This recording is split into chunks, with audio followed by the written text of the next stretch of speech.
Pejgamberi alayhi salatu wassalam I tha Ibn Abbasit,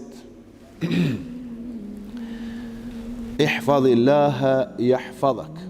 Ruaje Allahun, e Allahu do të ruan ty. Kjo e dyta se Allahu ka me të ruaj ty e kuptojmë lehtë. Mirë po ne qysh me ruajt Allahun? Ruaje Allahun të nderuar vëllezër don me thonë, ruaj kufit që I ka vendos Allahu dhe mos I te I kala. Mos me I te I kalue. Çka I bjen kjo? Mos me I te I kalu I bjen mos me hin haram. Pra, ruaj kufit e Allahut, ruaj rregullat, dispozitat e Allahut, ruaj prej harameve, prej gjërave të ndaluara të cilat I ka ndaluar Allahu, mos u bën marak. Allahu ka me të ruaj ty. Mos harroni në momentin që besimtari musliman I te I kalon kufit. Momentin që besimtari musliman I te I kalon kufit, edhe hyn në haram. Prej momentit që ka te kalu kufit, ka hyn haram, tash është pikë pyetje, e ruan Allahu apo nuk e ruan. Ndoshta Allahu e ruan, ndoshta edhe e lën pa mbrojtje dhe nuk është në mbrojtjen e Allahut. E normal njeriu kur nuk është në mbrojtjen e Allahut, atëherë është në shoqërinë e kujt? E djallit, në shoqërinë e shejtanit të mallkuar. Kështu që keni kujdes se të gjitha të I kalimet që po I bojmë, të gjitha haramet, gjënahet që po I bojmë, janë sebeb, janë shkak për gjendjen e të cilën jemi ne këtu në vendin tonë, po dhe muslimanët kudo që janë nëpër botë. Sepse Allahu nuk është kundër musliman në runa Zot. Shumë kush po thot pse more musliman po hjekun, pse more musliman të varfër, pse more musliman me luftra, pse more muslimat me përçamje, pse more muslimat me smundje të ndryshme. Përgjigjja është për shkak të punëve të këqija të cilat I bojnë besimtarët musliman. Me bo me pyet dikush e me thonë këta që janë musliman, këta mirë po bojnë, jo këta po bojnë keq, mirë po këta Zoti si pyet ditën e gjykimit, a ke pi alkol, as ke pi alkol, a ke vjedh, as ke vjedh, a ke pi pije narkotike, as ke pi pije narkotike, a ke ngron mishin e derrit, as ke ngron mishin e derrit. Jo besimtarët vetëm një pyetje kanë. A ke besue, as ke besue.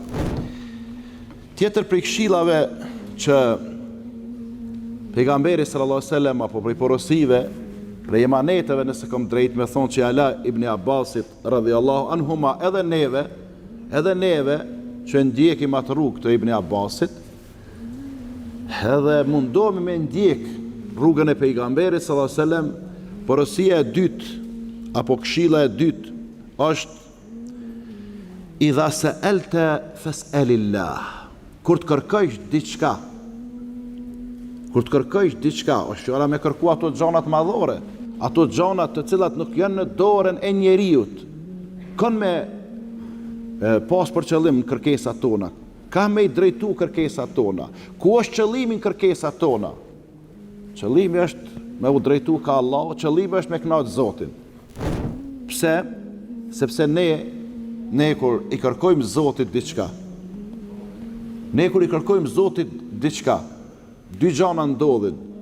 E para, Allahu gëzohet, kur robi e lut atë, edhe e dyta Allahu të përgjigjet. Ndoshta komplet e kundërta është me njerëzit. Njeriu kur ti kërkojsh diçka, I lyp diçka, e para e mërzit, e nervozon, edhe e dyta thot nuk ka mundësi me të ndihmua. Andaj pra, me pas kujdes, se janë gjanat e qarta. Disa gjana nëse I kërkon për njerëzve, qesin për I feje krejt. Edhe kur kemi fol për shirkun e llojet e shirkut, e kemi përmend edhe ne edhe xhallar tjerë të nderuar, se me kërkue po e zam, me kërkue e vlad prej njerëzve, edhe me ju mbështet njerëzve, dhe me I thonë mjekut apo mjekës, me I thonë në dorë tonë është e ti bët qka dushe, veç të ti kom shpresat, kjo runa Zot ta shkut komplet lidhen me krijuesin. Edhe I bën lidhet me krijesat. Ai mjeku ndoshta për veten e vet nuk I ka punë të mirë, për shembull tek fëmijët.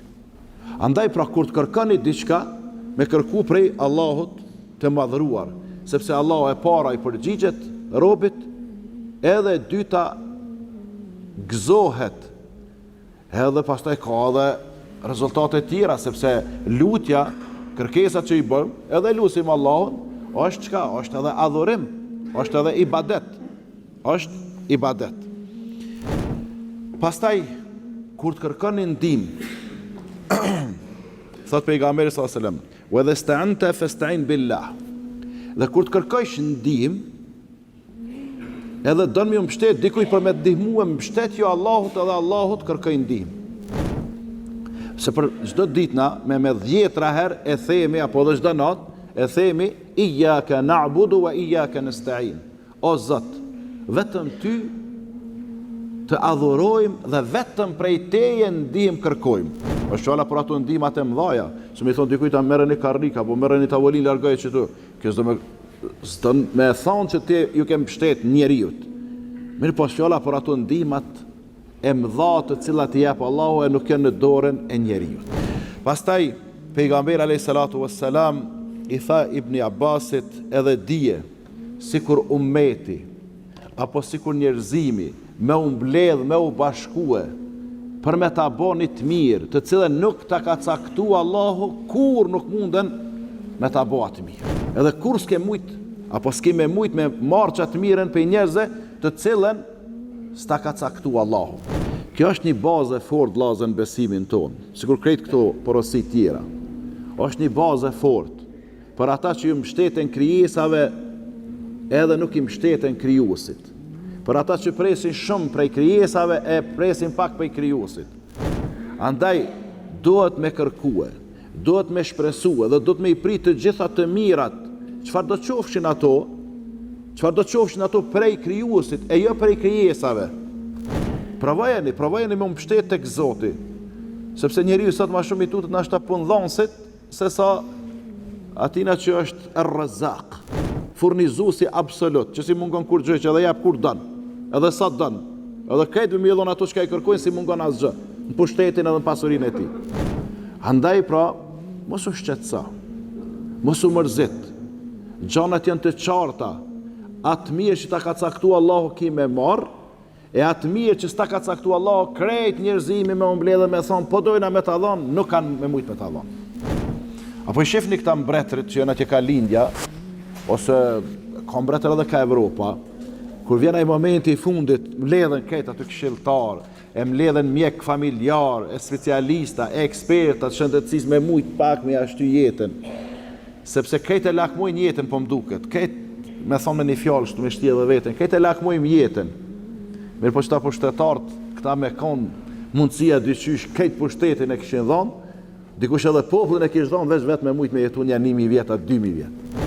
Edhe mundohen me ndihmu krejti madhi vogël, edhe janë nxirrin zemrën e androjnë veshte, janë ndrojnë mëlqine, ja bojnë ato, janë ndrojnë synin e veshën e këtë. Vjen e gjeli, vjen momenti i vdekjes, ja merr shpirtin, krejt mi trupin e tina, s'munden me janar. S'mujten me i bo hajr, hiq. E dini pse, se ka caktuar Allah me jetu ma shumë. Po me infuzione, se pranon hiq. E keni po para vdekjes, tash po i shohim edhe në për familjet tona, vjen ato ekipi mjekësore, mundohet infuzion dore, infuzion kome, infuzion koke, infuzion në barke, kujt diu në gjithkun, asë një ven nuk i funksionon. E dini pse? Se ka harxhuar rrezikun. Edhe s'ka këtu mundi. Po ashtu ka thonë pejgamberi sallallahu alajhi wasallam, po sikur krejt njerëzimi të mblidhen, të bashkohen me ta bëni të keqe, të cilën nuk e ka caktuar Allah, me të bë dëm, me të bë zarar ty, po Allah se ka caktuar çat dëm. Krejt mu mbledh. Nuk kanë me ta bë asnjë dëm, asnjë të keqe, përveç ato që e ka caktuar Allahu për ty. Çto më pas parasysh në përditshmërinë tonë, shumë na kishin ndihmu me qenë ma burra të mirë, edhe gratë me qenë ma gratë mira, edhe trit me qenë ma trit mirë, edhe baballarët me qenë baballarë ma të mirë, edhe këta që udhëheqin shtetin me qenë udhëheca ma të mirë, edhe të tjerët në profesionet e tyne me qenë ma të mirë.